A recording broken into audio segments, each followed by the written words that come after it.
Welcome back to the other side of the coin, ladies and gentlemen, and welcome back to another segment of your latest Chelsea news.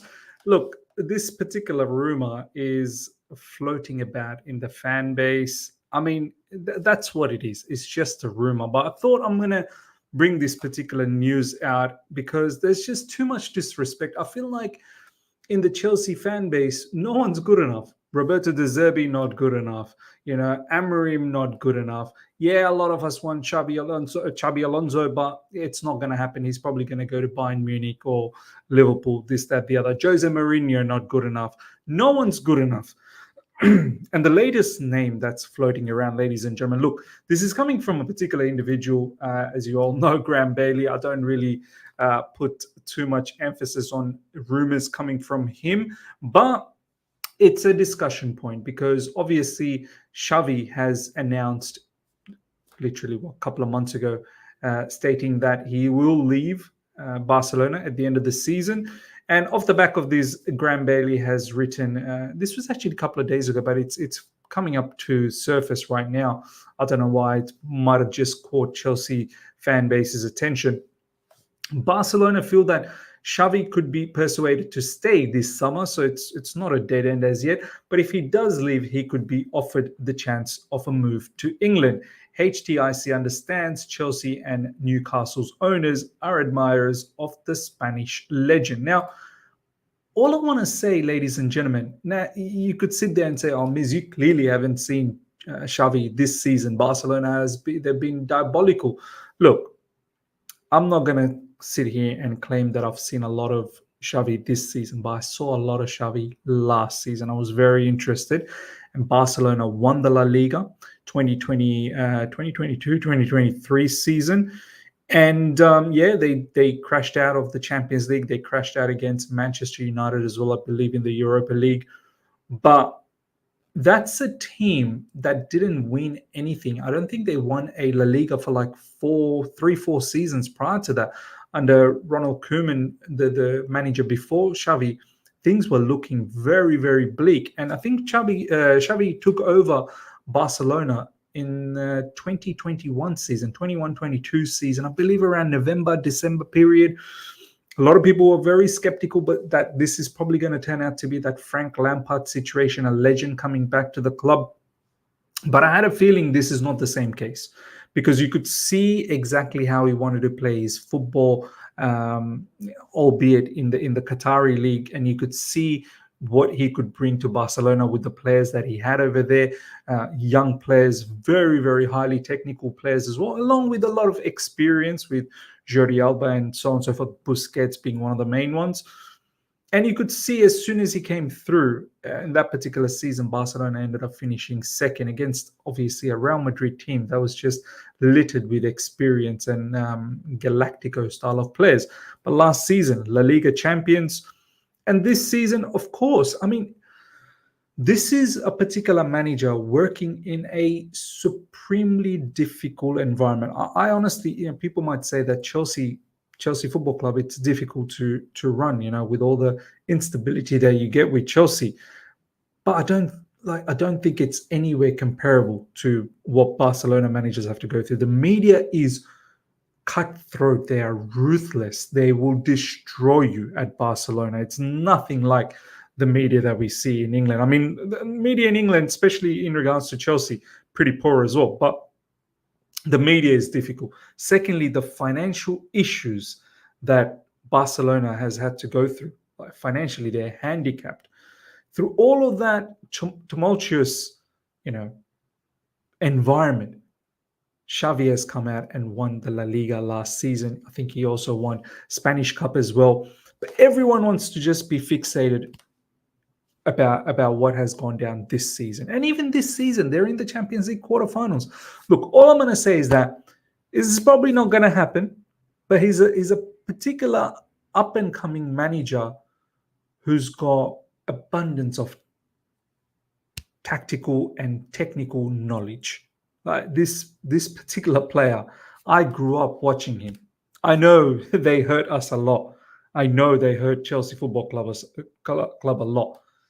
But I can't stop, sitting here and admiring the fact that what a legendary midfielder he was. And he has the ability to, transfer that knowledge onto young players. Lots of young players in Barcelona, man. Lots of young players. And that's what he's had to work with. Look, it may not happen, him to Chelsea. It may happen, who knows? But whatever the case is, all I'm saying is, Chelsea fan base, don't disrespect. Don't disrespect. What he's achieved in a short time in Barcelona is not something to just brush aside and put it under the carpet. He's done very well. And that's all I'm saying. It seems like we as a fan base, no one's good enough anymore. And at the end of the day, look, you know what's going to happen? Pochettino is the one who's going to stay anyway. I fully believe. I fully think Poch is probably still going to be there next season. And you know what? For some of the fans that are so picky, yeah, we deserve it. We deserve it. We deserve it. Ladies and gentlemen, let me know your thoughts about Xavi. I think there's just too much disrespect. I don't think he's top of the top managers out there, but I think he's definitely one of the up and coming, modern day managers that's available in the market. And I think with what Chelsea is doing with a whole heap of plethora of young players, someone like Xavi, he'll be able to instill all of the knowledge that he carries to them, and I think he could get the best out of them. That's just my thought. Let me know your thoughts, ladies and gentlemen, about that particular news. Now, next up, check this out. Another youngster. Look, I have such high hopes about Kendry Paez, but this is the thing about young players. They need to be guided. They're young. What are they meant to know? They're not meant to know anything. They need to be guided big time. If you're in the wrong influence, if you're in the wrong surroundings, honestly, your career could just disappear. So what's happened? What's happened about Kendry Paez? Let's check this out. The Ecuadorian Football Federation are investigating video footage which appears to show 16-year-old wonderkid Kendry Paez partying with two teammates in New York strip club whilst on international duty. I've been tagged on that particular video. That video is doing the rounds on social media. So if you've missed out on that, just simply type Kendry Paez on Twitter, on Instagram, on Facebook, whatever you want to do it, and you'll see the video of him in the nightclub with a couple of his other international colleagues. 16-year-old. I didn't even know. Honestly, when I was 16, I don't even think I knew what strip clubs were. I was just a bit naive. I got a bit smarter later on. And once again, month of Ramadan, we should not be talking about that.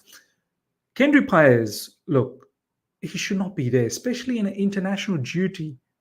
You're there to represent your country, albeit friendlies. There needs to be some form of, seriousness. But I'm not having a go at him. I'm having a go at whoever gave him the idea, the people that he's hanging around with. He probably needs to wake up from that perspective. This is not a good look. The matter is getting investigated. Not saying that you can't go and party, but there's a time and a place. International duty is not the time and a place to do this. Just because you're in New York, you want to just go about and do certain things because you feel like it's a bit of a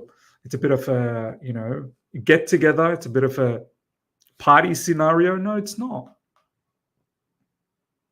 As I said, the people that are involved at Chelsea monitoring Kendry Paez, please send some, mentors, send or hook him up with certain experienced members of the club and then make sure that he's guided, make sure he's in the right path because he's young, he's 16, he's going to make mistakes.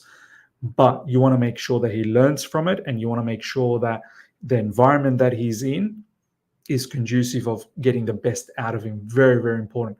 If you're mixing with the wrong people and you're interested and your mind is elsewhere, yeah, you will not be able to perform at the highest level. Simple as that. It's got loads of potential. Loads of potential. The worst thing you want to see with Kendry Paez is all of that going down the drain. Next up, ladies and gentlemen, the interest from Chelsea in Victor Osimhen is still there. It will be important to understand what happens with the financial fair play situation because Chelsea don't want to overpay. Look, Chelsea will have to overpay. There's too many issues here. with Osimhen. Look, if it happens, wow, I will be over the moon. I rate Osimhen a lot. I know quite a lot of people don't rate him. I think he would be a sensational striker, and especially in the Premier League, he will fit in like a glove. I've now seen enough of him, whether it's in the club, whether it's in international level, to make me realize the skill set he has will be easily transferable in the Premier League. But his transfer fee. Remember the three things that I always talk about. Three things that will determine whether you are actually right for Chelsea Football Club under this new ownership is transfer fees are too high. In this case, yes, it is. In excess of 100 million. Wages, is it too high? Yes, it is. More than you can believe. 150k capping? Yeah, forget it. He's probably going to want more than 200k. Somewhere around 250k, which from a financial fair play point of view, we don't want to spend so much, and we definitely don't want to pay that much wages. From an age point of view, he probably just cuts it. He's 25, I believe. He's probably borderline. He'll cut it. Essentially, Chelsea Football Club wants younger. So look, I'm not going to hold my breath. If it happens, it happens. I've seen quite a lot of rumors still connecting us with Osimhen, but there's also rumors that he's apparently looking into the PSG, situation as well. So PSG could be the other candidate for Osimhen's signature. Next up, as things stand, I'm not aware of contacts for Ian Maatsen at this stage.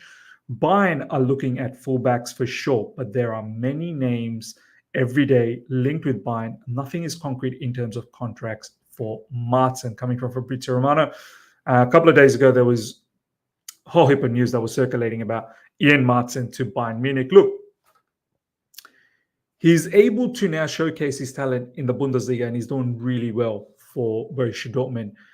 Don't be surprised if Bayern Munich get really, really excited and snap him up from obviously he's still our player, but I think Borussia Dortmund also has an opportunity to sign him.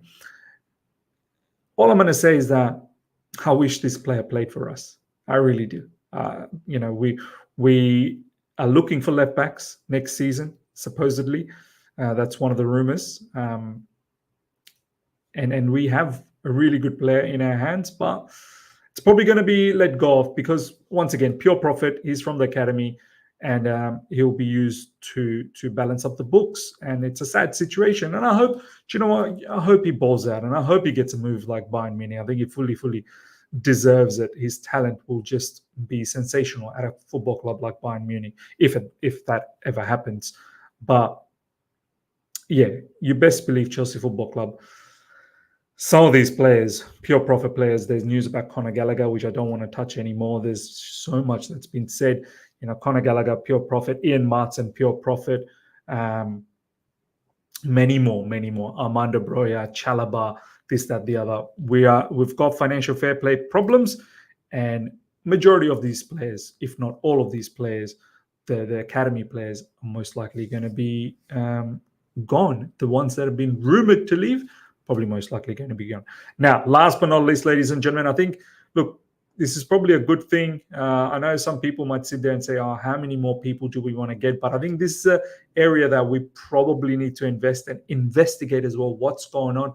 The amount of injuries that's happening at Chelsea Football Club, and also the amount of injuries to the same players.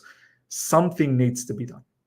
A proper investigation, proper research needs to be done, and we need to get to the bottom of the problem.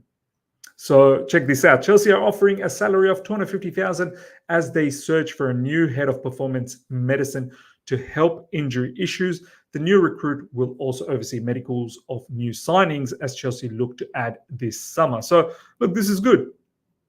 We need to understand the players, future players that are coming to Chelsea Football Club, their medical situations as well. We need to understand that so that we can, perhaps prevent injuries down the track. And we need to understand our players, why they're consistently getting injured.